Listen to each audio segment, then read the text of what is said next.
Assalamualaikum, halo, nama saya Elita Nasution.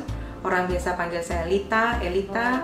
Sekarang saya lagi ada di Philadelphia dalam rangka renewal, memperpanjang driver license saya, sekalian sowan ke teman-teman dulu di Philadelphia.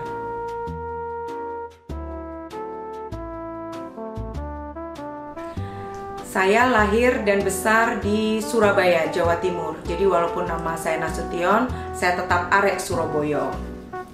Saya kuliah sampai lulus semuanya di Surabaya. Kerja juga sempat di Surabaya. Saya sudah menikah. Anak saya 3, tapi kehendak Allah mereka semua sudah dipanggil. Saya dulu di Surabaya sempat kerja di bank sejak tahun 92 sampai 1998. Kalau yang pada saat itu banyak yang tahu, ada likuidasi bank, banyak sekali bank terlikuidasi, salah satunya bank tempat saya bekerja. Setelah itu saya masih sempat kerja ke beberapa tempat lagi.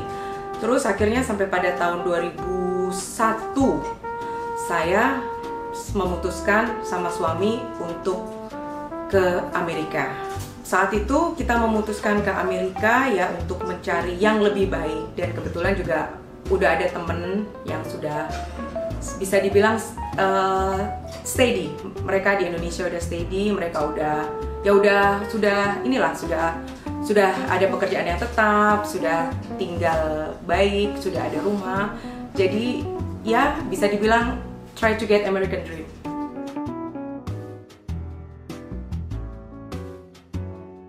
Saya masuk ke Amerika tahun 2001. Yang saya rasakan di Amerika waktu itu, kebetulan di Philadelphia memang banyak sekali orang Indonesia, terutama dari Jawa Timur.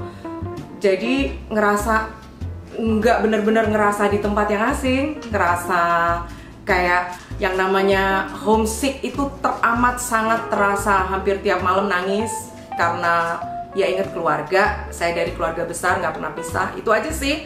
Tapi yang lain-lain ya alhamdulillah bisa kita lalui sampai saya bisa kerja di Corner Bakery Cafe. Corner Bakery Cafe saya start semuanya sebagai kasir. Setelah saya sebagai kasir selama 3 tahun, alhamdulillah mereka promote saya jadi supervisor.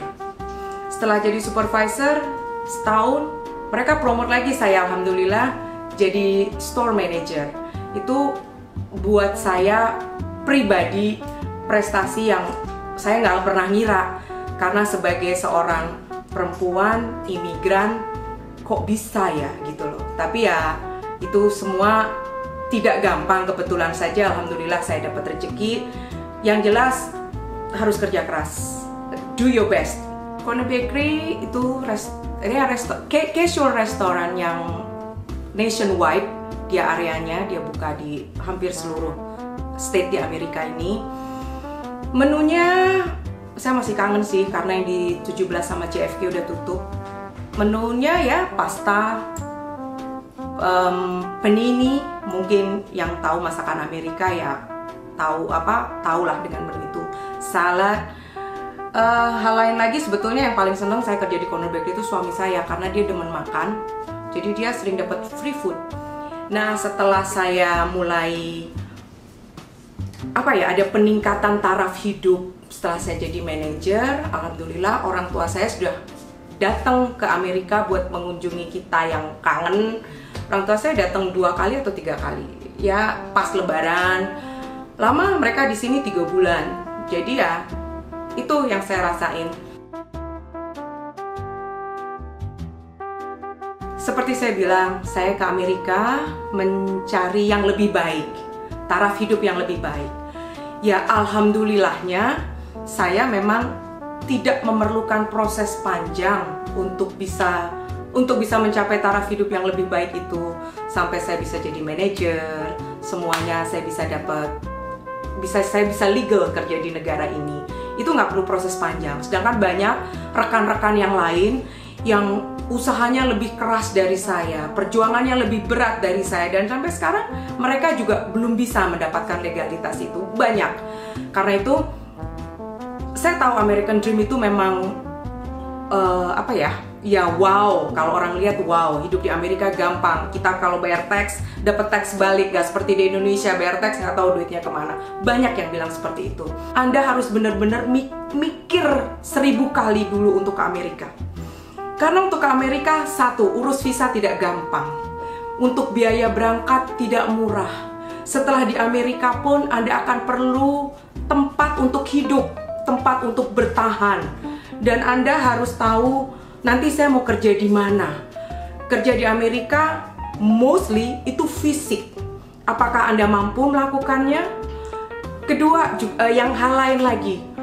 Kita kerja yang sebagai tenaga ilegal, kadang-kadang kita kerja ada agentnya atau ada apanya. Maaf, saya tidak bermaksud menyinggung beberapa orang kalau merasa tersinggung dengan ini. Tapi ada beberapa agent yang mungkin malah nipu kita. Katanya begini, taunya nggak kebayar. Katanya begitu, taunya nggak kebayar. Banyaklah, namanya juga sama-sama orang cari hidup, hanya caranya mungkin berbeda. Jadi kalau saya boleh saran, buat teman-teman yang memang kepengen sekali ke Amerika, dipikir beribu-ribu kali dulu. Karena setelah datang ke sini, yang Anda pertaruhkan banyak. Anda pertaruhkan uang, harta Anda di Indonesia. Mungkin Anda pisah keluarga, yang mungkin juga bisa mengakibatkan pisah beneran, hancur keluarga. Itu benar-benar harus, saya sendiri kalau ditanya, terus gue mesti ngapain dong di Indonesia? Saya juga nggak tahu, saya nggak punya jawaban. Saya cuma bilang, berhati-hati untuk mengambil keputusan, benar-benar harus dilihat di sana mau ngapain, sistemnya ada enggak, maksudnya kita udah tahu sistemnya nanti di sana, saya mau ngapain. Banyak-banyak bertanya, di sini banyak kok, foundation non-profit yang bisa membantu kita, salah satunya Indonesian Lantern, bisa dihubungin orang-orangnya. Nanti saya kira-kira harus gimana, pelajari sistemnya, mau gimana, jadi jangan cuma datang cari kerja, no, it's not that easy. Sebetulnya saya pertama kali pulang karena memang pengen visit keluarga waktu itu 2012. Tadinya memang pengen visit keluarga, jadi saya pulang ke Indonesia. Saya sendiri waktu itu. Pas di sana, mungkin memang orang tua saya ya yang kepengen saya pulang, jadi dia ngenalin saya dengan beberapa peternak. Kebetulan ada tanah di daerah Trawas, Kabupaten Mojokerto, Jawa Timur. Itu orang tua saya kenalin dengan beberapa peternak. Waktu itu peternak di Trawas. Tidak banyak, ada beberapa. Setelah balik ke Amerika, ngobrol sama suami, gini-gini, akhirnya kita putuskan, oke, sebelum pulang kita harus prepare semuanya dulu. Nah, akhirnya 2014 baru kita kembali ke Indonesia for good. Itu kita bilang begitu.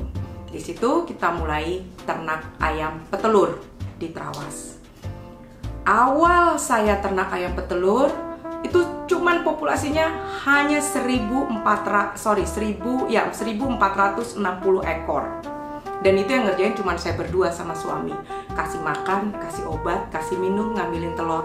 Ada satu orang kita pekerjakan, itu orang yang jaga malam untuk ngangkatin kalau pakan datang. Kita benar-benar belajar dari awal. Pakannya kita beli jadi, semuanya kita beli jadi. Terus pelan-pelan ya dengan bantuan semua pihak kita bisa bikin tambah kandang sampai populasi yang kita punya sekarang. Kita punya pegawai. Ya tidak mudah karena background saya bukan peternak.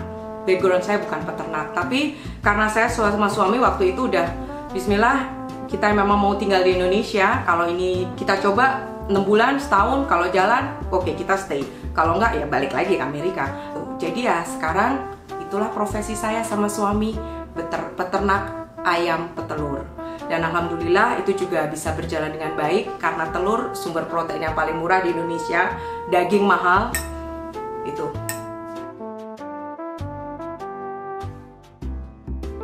Waktu itu saya sempat hampir menyerah. Setelah setahun setengah pandemi saya hampir menyerah. Cuman waktu sudah mulai Delta berlalu, yang paling parah kan Delta dulu di Indonesia. Setelah Delta berlalu, pemerintah Indonesia mulai ngadain namanya bansos, bantuan sosial untuk masyarakat. Di situ baru ada penyerapan telur banyak. Dan karena adanya pandemi, Jawa Timur yang merupakan sentra telur waktu itu peternak kolaps sampai lebih dari 75%. Nah, pada waktu serapan bansos, permintaan demand dan supply-nya juga udah nggak imbang. Demand-nya lebih besar, supply-nya kurang karena banyak peternak yang kolaps. Baik karena itu nggak bisa bayar hutang ke bank, atau memang udah nggak kuat lagi untuk membiayainya. Itu cobaan terbesar saya.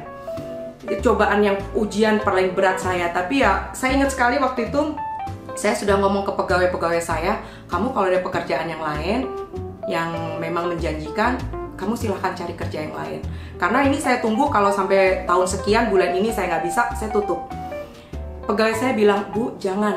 Ibu bertahan walaupun gaji saya ibu cicil, ibu gimana, ibu kurangin. Yang penting ibu harus bertahan karena saya nggak bisa cari kerjaan lain, Bu, kalau nggak di sini.